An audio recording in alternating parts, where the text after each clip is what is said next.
la pathologie parce que tout simplement on pense qu'il y a tel ou tel symptôme qui risque d'arriver, ça rentre dans le protocole thérapeutique. C'est ce que aujourd'hui le corps médical est en train de faire en termes de prise en charge. Maintenant, si la saturation baisse, on utilise de l'oxygène, etc. Mais il n'y a pas un médicament miracle aujourd'hui pour lutter contre cette pathologie. Donc vraiment, pour les populations, c'est un appel. Éviter de penser, surtout ne pas penser que quelqu'un a par devers lui une racine qui va régler les problèmes. C'est vraiment pas ça n'existe pas. Ça, je peux vous dire que ça n'existe pas. Alors, certaines personnes ont peur d'aller se faire vacciner, parce que justement, on nous parle d'effets secondaires. Alors, comment être sûr que ces vaccins ne nous mettront pas en danger par rapport à ces effets secondaires? Moi, je peux donner aucune certitude qu'aujourd'hui l'eau que je vais boire tout à l'heure ne va pas me donner d'effets secondaires. C'est le corps humain qui est comme ça. Je peux boire de l'eau, avoir des effets secondaires liés à l'eau. Ça existe.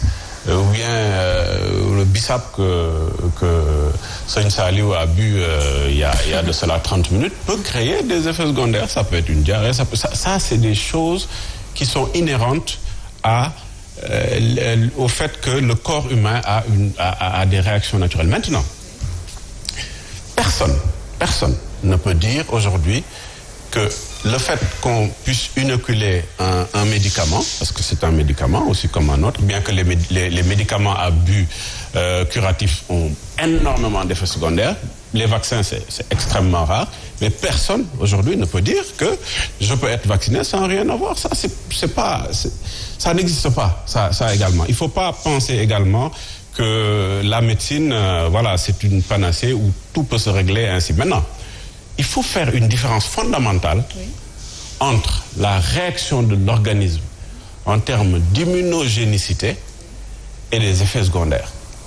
Moi, je suis beaucoup plus rassuré par quelqu'un qui prend une injection et qui le lendemain a quelques courbatures, le corps chaud, que quelqu'un qui n'a absolument rien. Pourquoi?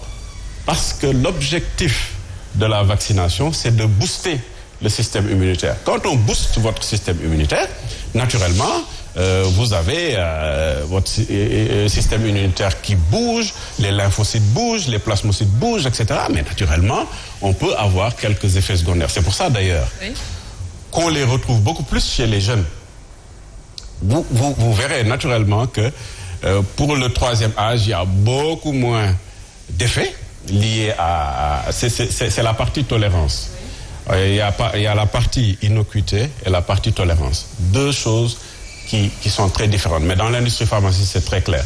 L'innocuité, c'est voir s'il n'y a pas d'effet secondaire. La tolérance, comment le corps réagit à l'injection. On fait une injection au niveau intramusculaire deltoïde ici. Il peut y avoir une inflammation. C'est normal. Les lymphocytes, plasmocytes, etc. bougent. Il peut y avoir une augmentation de la température. Donc la personne peut être fébrile, etc., etc. Donc ça, c'est tout à fait vraiment naturel et assez banal dans le cadre d'une vaccination. Moi, je me rappelle avant, quand on était plus jeune, on demandait après la vaccination de prendre un anti-inflammatoire, etc. Un cachet pour soulager un peu. C'est tout à fait normal. Donc c'est vraiment pas un véritable problème. D'accord. Alors Abdoulaye, peut-être quel type de communication adopter justement pour inciter les populations à aller se faire vacciner? En fait, une communication de persuasion qui va impérativement lutter contre les fake news, les infox et les intox surtout. Avoir, à mon avis, un comité de veille au niveau des différentes plateformes digitales, justement, pour continuer de lutter contre la désinformation et continuer de donner la bonne information. Je crois bien que ça, c'est important.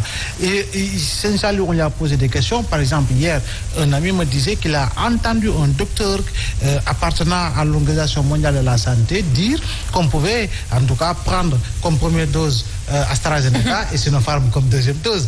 Est-ce vrai, est-ce faux? Parce que dans certains pays, paraît-il, il y a eu mélange de vaccins. Mais quand je suis allé faire des recherches, l'OMS ne recommande pas cela. Donc, ce sont ces types d'informations, justement, dont nous avons besoin. Et par rapport, justement, pour savoir quelle posture tenir. Donc, de ce point de vue, la communication, elle doit être permanente. La communication, elle doit être surtout active. attire à telle enseigne que l'on puisse avoir des